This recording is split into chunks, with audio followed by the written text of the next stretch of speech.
everyone, welcome to Panisha Tutor. Today we are here to discuss another topic that covers your current affairs. India ने recently Arctic policy जो है reveal की है.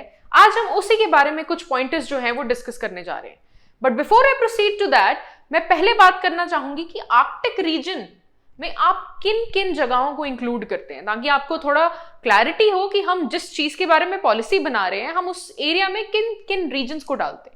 Arctic region basically आपका polar region है. अगर मैं कहूं कि ये आपकी अर्थ है तो टुवर्ड्स या नॉर्थ पोल, ये जो आर्कटिक सर्कल के अंदर अंदर वाला रीजन होता है ना, this Arctic circle which is 66.5 के ऊपर वाला region plus your polar region, ये जो एरिया है this is rich in natural resources. तो इस नेचुरल रिसोर्सेज को क्लाइमेट चेंज से बचाने के लिए और इन सभी को हमारे इकोनॉमी पे कैसे बढ़िया इंपैक्ट दिलवाना है, इन सब रीजंस के कारण इंडिया ने रिसेंटली अपनी आर्कटिक पॉलिसी जो है वो रिवील की है. इस वीडियो में मैं आपको हिस्टोरिकल बैकग्राउंड बताऊंगी, इसके मेन ऑब्जेक्टिव्स क्या हैं, हमारा वे फॉरवर्ड क्या है, हमारी इंडिया की क्या प्लानिंग है आर्कटिक रीजन को लेके. Will discuss all these scenarios. So let's begin with Arctic region में हम किन किन चीजों को इंक्लूड करते हैं. This is a cross sectional view of the same. Arctic region में सबसे पहले आपका आर्कटिक ओशन वाला रीजन आता है और इसके सराउंडिंग जितनी भी कंट्रीज है, ये आप डॉटेड लाइन देख सकते हो. This dotted line is basically your Arctic circle. तो इस आर्कटिक सर्कल के अंदर ऑलमोस्ट 8 कंट्रीज आती हैं आपकी. सबसे पहले आपका यूएस का अलास्का वाला पार्ट आता है थोड़ा सा, देन यू हैव कनाडा का थोड़ा सा part, then you have Greenland जिसको आप डेनमार्क भी बोलते हो, third country, then you have Norway का part, Sweden, Finland and Russia. Russia का आप देखो कितना बड़ा एरिया इस रीजन में कवर करता है. दैट मीन्स इस रीजन की जियोपॉलिटिक्स के लिए कहीं ना कहीं रशिया जो है अपना एक स्टैंड होल्ड करता है. And being in good relations with the Russian economy, India को इसका काफी बेनिफिट है. इंडिया डायरेक्ट रिलेशन में नहीं है या डायरेक्ट सी रूट्स जो हैं वो आर्कटिक रीजन को कनेक्ट नहीं करते इंडिया के, तो कहीं ना कहीं हमारे इन कंट्रीज के साथ जो रिलेशंस हैं वो हमारी आर्कटिक पॉलिसी को और ज्यादा इफेक्टिव बनाने में हेल्प करेंगे. तो आइए आगे वीडियो में जानते हैं कि कैसे इन सभी कंट्रीज के साथ हमारी एंगेजमेंट जो है हमारे आर्कटिक रीजन की जो पॉलिसी है उसको इफेक्ट करने वाली है. सबसे पहले जानते हैं कि आर्कटिक रीजन का जो रेलेवेंस है वो इंडिया के लिए कैसे फ्रूटफुल है. इंडिया का सबसे पहली बात तो शिपिंग रूट्स पे डिपेंड करती है. अगर हमें ग्लोबली अपनी इकोनॉमी को ट्रांसफॉर्म करना है तो हमें हमारे शिपिंग रूट्स जो है, हमारे जो ट्रेडिंग रूट्स हैं, उनको जो है वो प्रोमिनेंट करना पड़ेगा. अगर हम आर्कटिक रीजन के साथ अपने टाइज को स्ट्रॉन्ग करते हैं तो डेफिनेटली हमारे शिपिंग रूट्स जो हैं वो काफी ज्यादा बूस्ट में आएंगे and we will be emerging as a more stronger and a more widened economy. Second thing जो है, जो आर्कटिक रीजन हमारे इंडिया के लिए रेलिवेंट है, that is the energy resources. Arctic region जो है मेल्टिंग ऑफ आइस का शिकार हो रहा है because of the increasing global warming. Global warming का मतलब होता है कि अर्थ का जो एवरेज टेम्परेचर है वो बढ़ता जा रहा है because of increasing gases like carbon dioxide, CFCs and many other gases, जो कि आपके environment में impact डाल रही है. इस impact का सीधा सीधा मतलब है कि आर्कटिक रीजन में जो आपकी आइस है उसका मेल्ट होना. अगर आइस, ऐसा एस्टिमेट किया जा रहा है कि बाय 2050 जो आपकी आइस है वो टोटली एक्सटिंक्ट हो जाएगी. और अगर आइस एक्सटिंक्ट होगी तो डेफिनेटली जो आपके एनर्जी रिसोर्सेज हैं या जो आपके हाइड्रोकार्बन रिसोर्सेज जिसके लिए ये जो आर्कटिक रीजन है काफी रिच माना जाता है, वो डेफिनेटली वर्ल्ड के लिए ओपन हो जाएगा और इसकी एक्सप्लॉयटेशन के लिए हर कंट्री जो है वो काफी पहले से रेडी है. तो अगर ये इंडिया जो है, जो नई पॉलिसी हमने इनवील की है, अगर इसको हम स्ट्रैटेजिकली प्लान करें तो हम इंडिया की इकोनॉमी में काफी बूस्ट ला सकते हैं. हमारी जो एनर्जी रिक्वायरमेंट्स हैं उनको फुलफिल करने के लिए कहीं ना कहीं आर्कटिक की जो पॉलिसी है हमें काफी मददगार साबित होगी. तो ministry of external affairs has recently said कि हम एक कंस्ट्रक्टिव रोल प्ले कर सकते हैं. हम इन्वायरमेंट को नुकसान ना पहुंचाते हुए बल्कि इन्वायरमेंट के इम्पैक्ट्स को कम से कम रुइन करते हुए हम आर्कटिक की पॉलिसी को जो है वो एफिशिएंटली यूटिलाइज कर सकते हैं.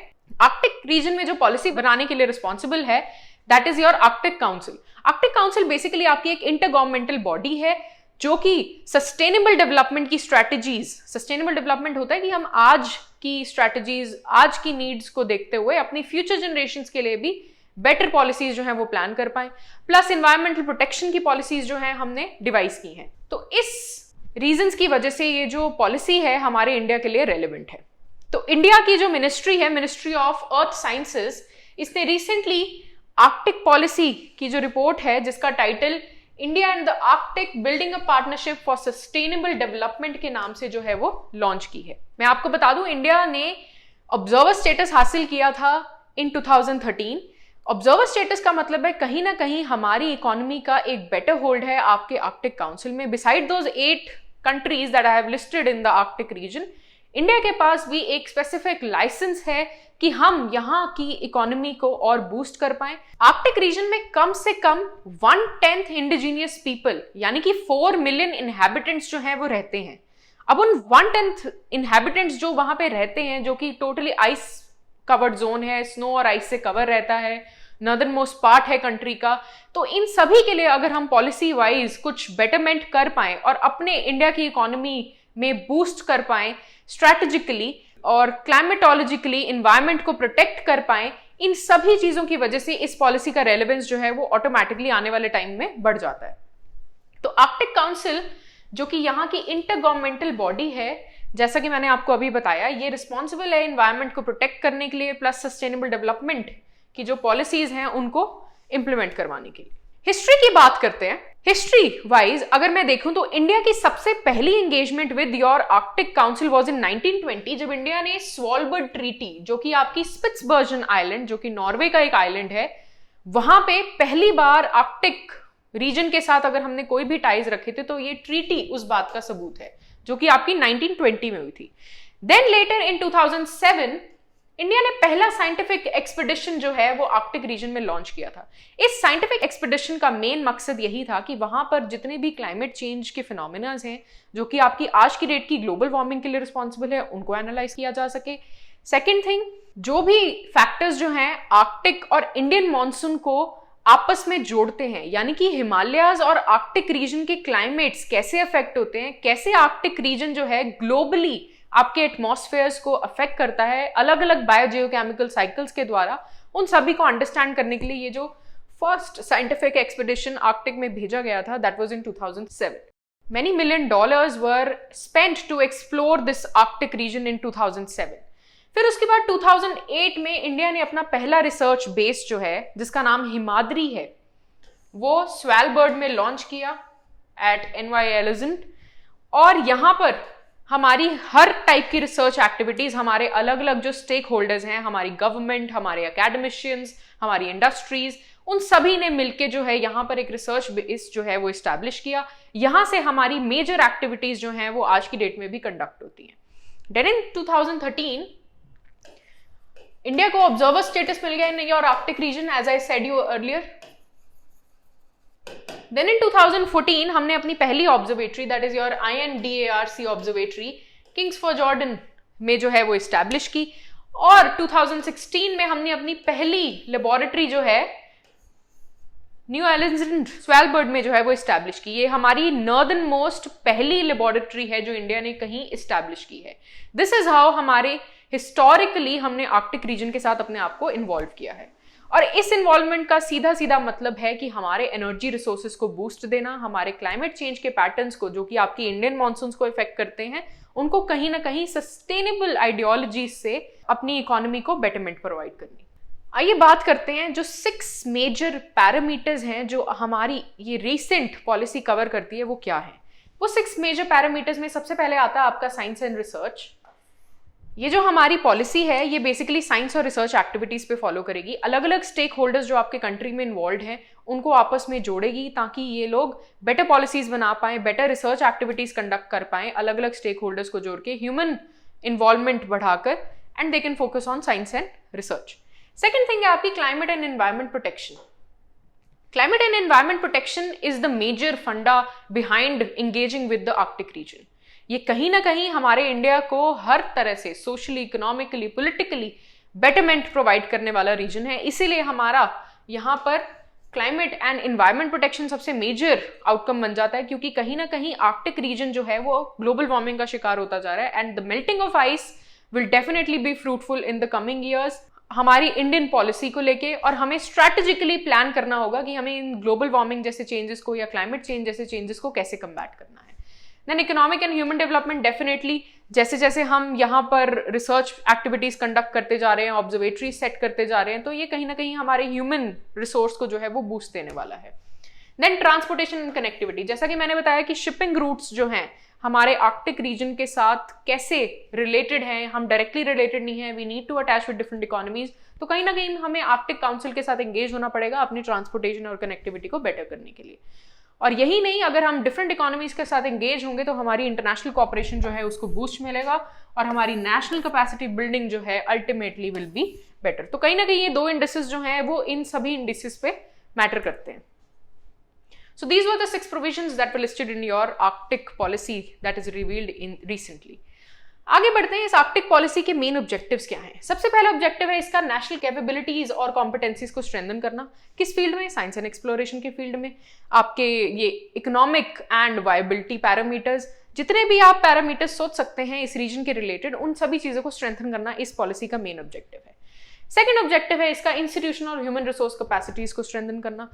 Institutional and human resource capacities में आपकी गवर्नमेंट, आपके जितने भी इंडस्ट्री के स्टेक होल्डर्स है, आपके बिजनेस होल्डर्स हैं, उन सभी को आपस में एक प्लेटफॉर्म देना और इन सभी को बूस्ट करना कि वो आर्कटिक रीजन के लिए ऐसी पॉलिसी पैरामीटर्स बनाने में हेल्प करें कि हमारी प्लानिंग जो है वो सक्सेसफुल हो आने वाले टाइम में।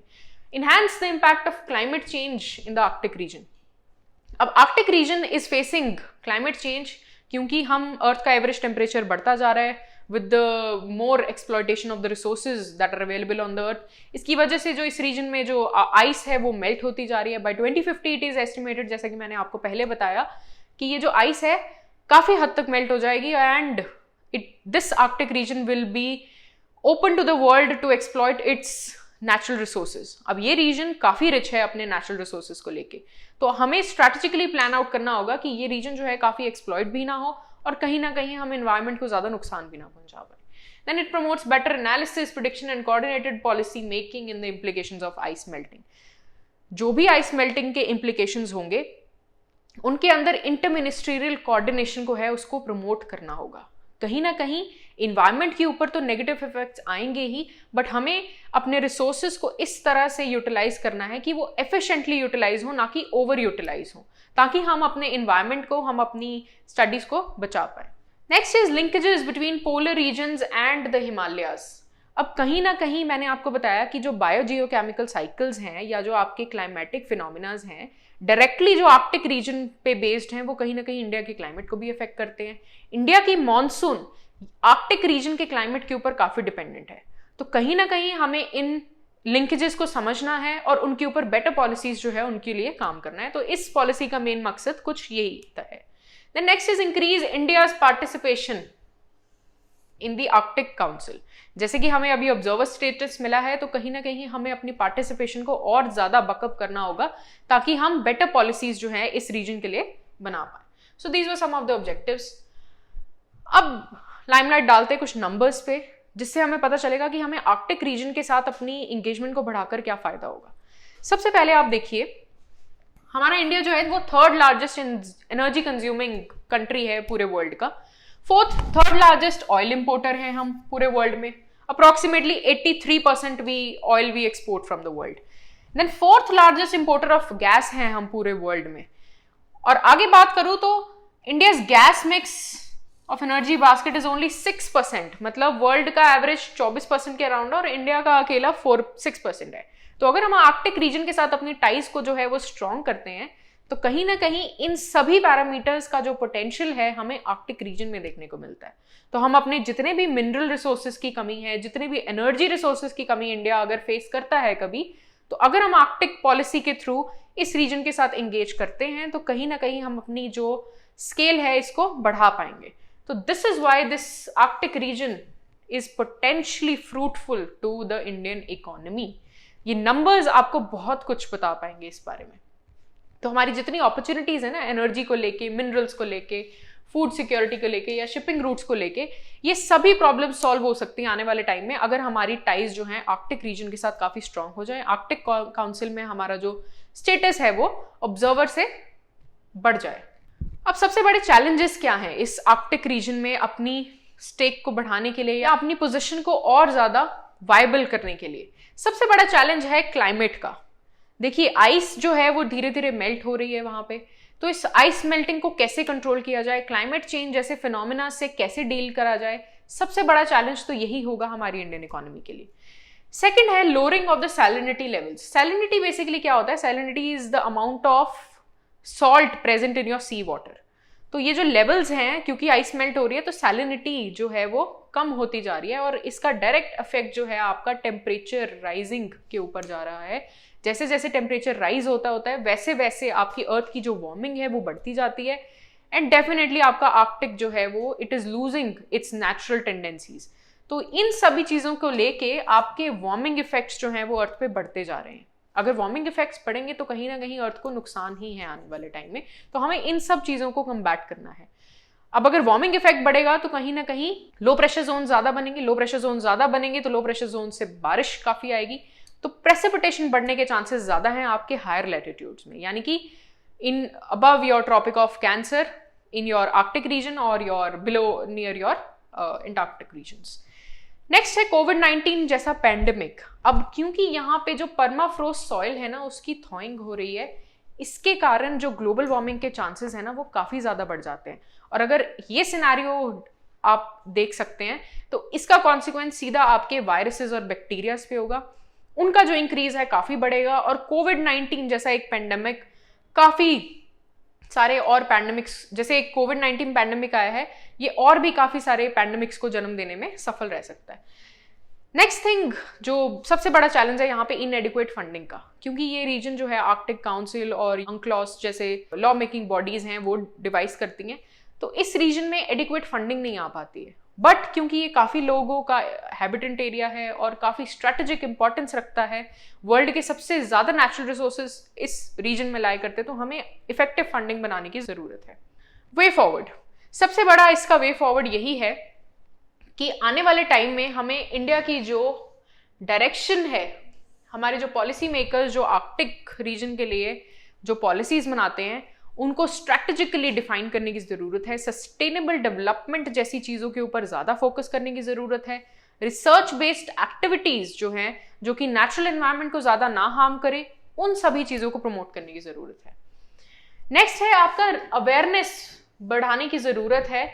अलग अलग प्रोग्राम्स, अलग अलग सेमिनार्स और इवेंट्स जो हैं हम कंडक्ट कर सकते हैं आर्कटिक रीजन के बारे में और जानकारी फैलाने के लिए, और ज़्यादा बेटरमेंट प्रोसीजर्स जो हैं हमें इन सब जो भी इन्वायरमेंटल कंसर्न्स है इस रीजन के, उन सब चीज़ों को कम्बैट करने के लिए। नेक्स्ट इज इंडिया को एक आर्कटिक एम्बेसडर जो है वो अपॉइंट कर लेना चाहिए, जो कि हमारे आर्कटिक अफेयर्स से डील करेगा और हमें इंडिया को रिप्रेजेंट करेगा। This is one of the viable methods by how we can improve our dealings with the Arctic council और the Arctic reason.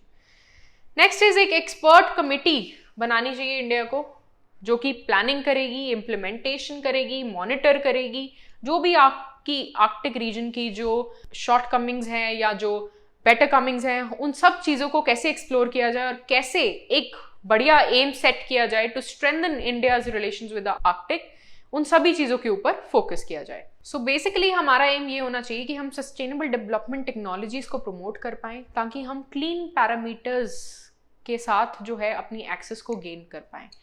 So with that I hope आपको आज की ये जो पॉलिसी है वो समझ में आई होगी। सो thank you so much everybody for joining us. I hope you liked the content of the video, so you can subscribe to Panesia Tutor. So here is the link below. Thank you so much.